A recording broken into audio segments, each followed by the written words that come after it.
আসসালামু আলাইকুম ওয়া রাহমাতুল্লাহি ওয়া বারাকাতুহু। ইন্নাল হামদালিল্লাহ নাহমাদুহু ওয়া নুসাল্লি আলা রাসূলিল কারীম আম্মা বা'দ।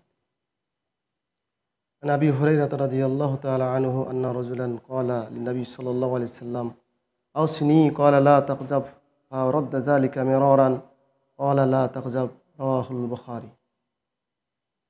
সমস্ত প্রশংসা আল্লাহর জন্য, যিনি আমাদেরকে আজকে এই হাদিসে সমবেত করেছেন।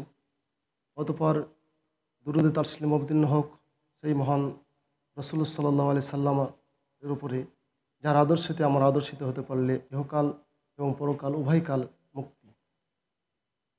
আজকে আমি একটি বিষয় নিয়ে আলোচনা করতে চাচ্ছি, তা হচ্ছে যেটি মানুষকে সবচাইতে নিম্ন দিকে নিয়ে যাবে, মানুষের ইহকাল পরকাল নষ্ট হয়ে যাবে, ধ্বংস হয়ে যাবে, এমন একটি বিষয়, তা হচ্ছে রাগ। রাগ মানুষকে তার নৈতিকতা, তার সামাজিকতা, তার সব থেকে মানুষকে ধ্বংসের দিকে নিমজ্জিত করে। তাই আল্লাহ রসুল সাল্লাল্লাহু আলাইহি সাল্লাম কাছে কোনো এক ব্যক্তি বলছেন, ইয়া রাসূলুল্লাহ, হুজুর আমাকে একটু ওসিয়ত করে দিন, একটু উপদেশ দিন, যে উপদেশ মানলে, যে উপদেশ গ্রহণ করলে ইহকাল পরকাল মুক্তি পাব। আল্লাহ রসুল সাল্লাল্লাহু আলাইহি সাল্লাম বললেন, লা তাগযাব, তুমি খবরদার রাগ করবে না। রাগ মানুষকে ধ্বংসের দিকে নিমজ্জিত করে, ধ্বংসের দিকে নিয়ে যায়।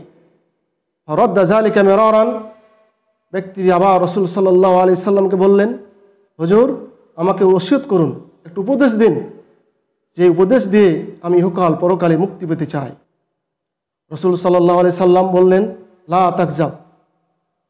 জয়বার রসুল সাল্লাল্লাহু আলাইহি সাল্লামকে বললেন, আমাকে একটু ওসিয়ত করুন, ততবারই রসুল সাল্লাল্লাহু আলাইহি সাল্লাম বললেন, লা তাগযাব।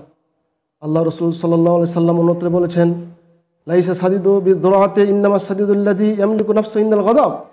শক্তিশালী বীর যোদ্ধা সে নয় যে মানুষকে আছাড় দিয়ে মারতে পারে, মানুষকে আঘাত করতে পারে, মানুষকে ফেলে দিতে পারে, সে প্রকৃতপক্ষে বীর নয়। বীর হলো সে ব্যক্তি, যে ব্যক্তি রাগের মুহূর্তে, রাগের সময়তে নিজের রাগকে কন্ট্রোল করতে পারে, নিজের রাগকে আয়ত্ত করতে পারে, এ হলো প্রকৃতপক্ষে শক্তিশালী বীর। অতএব যদি আমরা পারিবারিকভাবে রাগ করি, তাহলে আমাদের পরিবার কি হবে? পরিবারে আমাদের অশান্তি বিরাজ করবে। সামাজিকভাবে যদি আমরা রাগ করি, সমাজে আমাদের অশান্তি বিরাজ করবে। এভাবে প্রতিটি ক্ষেত্রে, প্রতিটি মুহূর্তে, প্রতিটি জায়গায় যদি আমরা রাগ করি, রাগ করলে আমরা আমাদের হক থেকে, আমাদের যে মূল নীতি থেকে, ইসলাম থেকে আমরা ছটকে পড়ব, আমরা চলে যাব। অতএব আমি বলতে চাই যে কোনো ক্ষেত্রে, যে কোনো মুহূর্তে, যে কোনো সময়তে রাগকে এড়িয়ে চলতে হবে, রাগ থেকে আমাদের বাঁচতে হবে। আল্লাহ সুবহানাহু ওয়া তাআলা যেন আমাদেরকে এই তৌফিক দান করুন। আমরা সবাই বলি আল্লাহুম্মা আমিন।